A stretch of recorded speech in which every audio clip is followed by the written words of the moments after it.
और आपको एक एक अपडेट देने के लिए, तस्वीर दिखाने के लिए हमारे साथ हमारी संवाददाता आस्था तिवारी हमारे साथ एटा से जुड़ चुकी हैं। आस्था, इस वक्त आप पोस्टमार्टम हाउस के पास खड़ी हैं, क्या तस्वीर देख रही हैं? कितनी डेड बॉडी आ चुकी है यहाँ पर, कितने के पोस्टमार्टम हो चुके हैं? जी बिल्कुल अर्चना जी, आपको बता दें तो इस वक्त हम पोस्टमार्टम हाउस में नहीं हैं, हम वहीं पर हैं जहां पर एटा में जिन व्यक्ति जिनका देहांत हुआ उनके पार्थिव शरीर के पास अभी हम लोग मौजूद हैं, उनके घर के पास मौजूद हैं।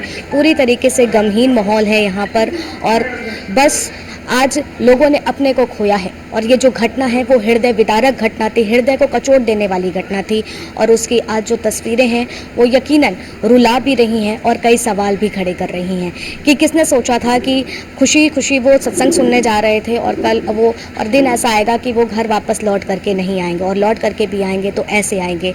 आज यहाँ पर लोग रो रहे हैं। मैं जिनके घर के पास खड़ी हूँ उनका चंद्रिका नाम है, जिनकी इस घटना में मौत हो गई है और हम उनके परिवार के पास खड़े हैं। अगर आप तस्वीरें देख पा रही हो तो मैं अपने कैमरा पर्सन से कहूँगी कि आपको वो तस्वीरें दिखाएं कि उनके आवास के पास किस तरीके से भीड़ है और लोग यहाँ पर इकट्ठा हैं और लोग उनको आखिरी अगर कहा जाए उनकी अंतिम यात्रा के लिए यहाँ पर मौजूद हैं, सांत्वना देने के लिए आए हैं क्योंकि ये हादसा जो था वो हादसा पूरी तरीके से हृदय को कचोट देने वाला था, दिल दहला देने वाला वो हादसा जहाँ 122 लोगों की जानें चली गई। कल 122 के घर मातम पसरा हुआ था। आप तस्वीरें देख सकते हैं। मैं अपने कैमरा पर्सन से कहूँगी कि आपको दिखाएं वो तस्वीरें कि किस तरीके से यहाँ पर जो हादसा हुआ लोग मौजूद हैं। मैं कोशिश भी करूँगी कि अगर लोग उस घटना के बारे में बात करें या उसके बारे में बताना चाहें, मैं जानने की कोशिश करूंगी। क्या नाम है सर आपका?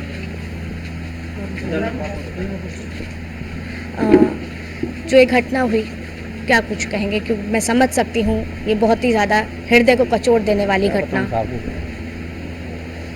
क्या होता? क्या कौन थी आप? पत्नी थी मेरी। आपकी पत्नी थी। तो कैसे भगदड़ मची? और नहीं, ऐसा वहाँ सत्य का साथ चल रहा था।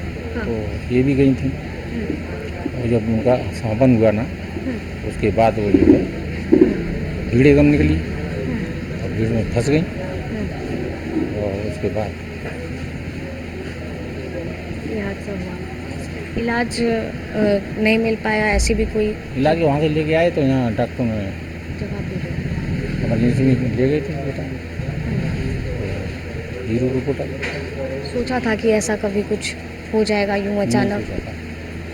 ये कभी सोचा ही नहीं ऐसा भी होगा। तो आंसू आपके बता रहे हैं, इस समय कौन से पलों को आप याद कर रहे हैं? तो पल को बात कर रहे हैं कि जीवन साथी तो अब क्या है, पति पत्नी होते एक दूसरे से अपने कहा से बोलते चलते पत्र हो गया बिल्कुल, ये दीजिए हो गई। तो देखिए अर्चना जी, ये जो माहौल है वो दुख का माहौल है। किसी ने अपनी पत्नी खोई है, किसी ने अपनी बेटी खोई है, किसी ने अपना बेटा खोया है। वो जो दृश्य हैं जिनको शब्दों में बयान कर पाना शायद मुश्किल नहीं है। यहाँ पर लोगों की आंखें जो हैं नम हैं। यहाँ पर और भी हैं। क्या नाम? राजीव नाम है उनका, बेटा हूँ मैं। कैसे क्या हुआ? ये तो बाद में बाहर ड्यूटी करता हूँ, पता चला तुरंत बलरामपुर में पोस्टिंग है, मैं वहीं से तुरंत भागते हुए आया। कब पता चला इस चीज़? 3 बजे करीब, 3 बजे। 3 बजे करीब पता चला मुझे।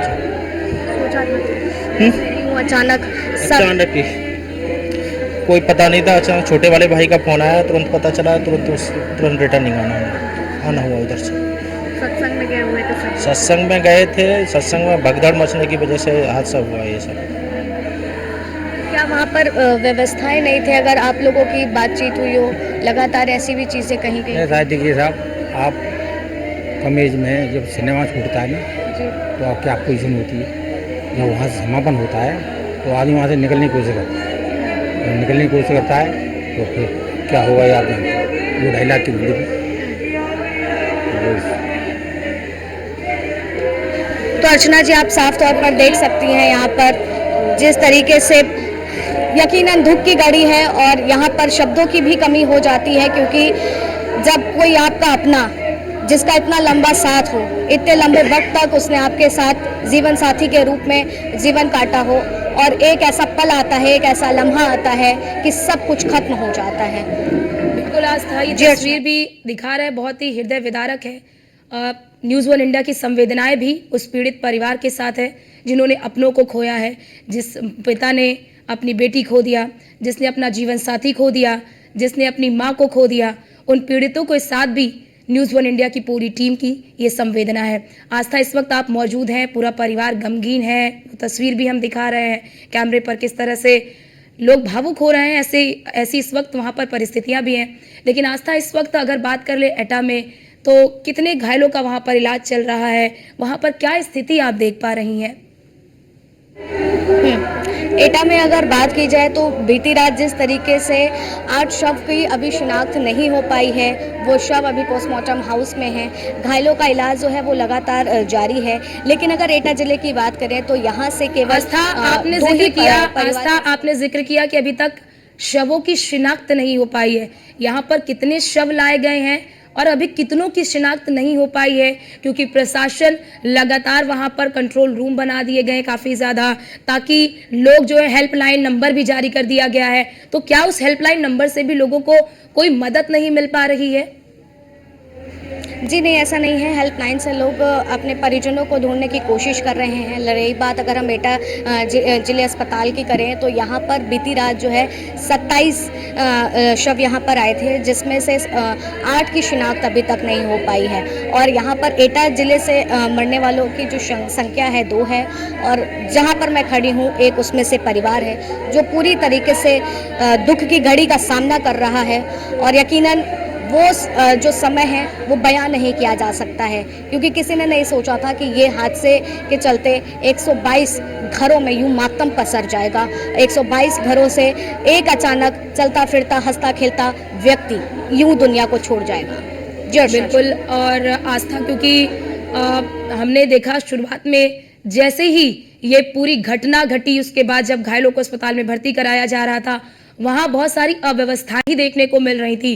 डॉक्टर नहीं, स्ट्रेचर नहीं, जो मूलभूत एक व्यवस्था अस्पताल में होनी चाहिए वो नहीं थी। बात अगर एटा की कर ले तो यहाँ पर जो घायल आप जिसका जिक्र भी आप कर रही हैं, यहाँ पर उन्हें क्या प्रॉपर इलाज मिल रहा है?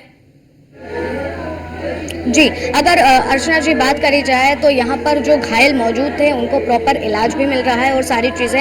हालांकि थोड़ी अव्यवस्था उस दौरान देखी गई थी, क्योंकि भगदड़ का माहौल था और इतनी ज़्यादा चीज़ें जब देखी गई कि किस तरीके से अफरा तफरी मची हुई थी। लोग अपनों की तलाश कर रहे थे, अपनों को ढूंढ रहे थे, बस एक एक पल पल सांस के लिए कि किस तरीके से उनकी जान बच जाए। इस कदर त्राही त्राही थे, बिलखती आंखें थी और लगातार लड़खड़ाती जबान थी। बस यही लगातार उनका कहना था कि मेरे अपनों को बचा लो, मेरे अपनों को बचा लो। और उसी वक्त जो चीज़ें देखने को मिली थी, व्यवस्थाओं को लेकर के भी थोड़ी अव्यवस्था हुई थी, लेकिन फिर उन सारी चीज़ों को देखा गया और देर रात तक जो है घायलों का इलाज चल रहा है और सारी जो प्रक्रिया है वो पूरी की जा रही है। आस्था, आप जैसा बता भी रही, यहाँ पर जितने भी शव लाए गए थे, 27 शव लाए गए थे, तो जिसमें से 8 की शिनाख्त नहीं हो पाई है, और जो बचे शव है उनकी जो शिनाख्त हो पाई है वो क्या उत्तर प्रदेश के ही अलग अलग जिले के हैं, या फिर क्योंकि दूसरे राज्य से भी यहाँ पर जो लोग हैं वो आए थे?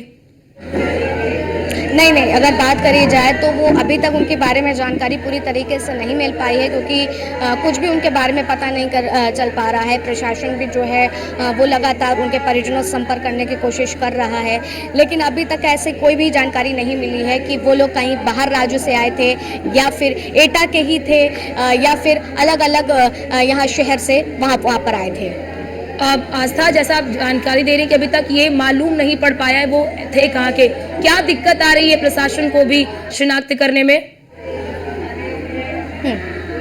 देखिए, बहुत सारी चीज़ें हो जाती है भगदड़ के दौरान।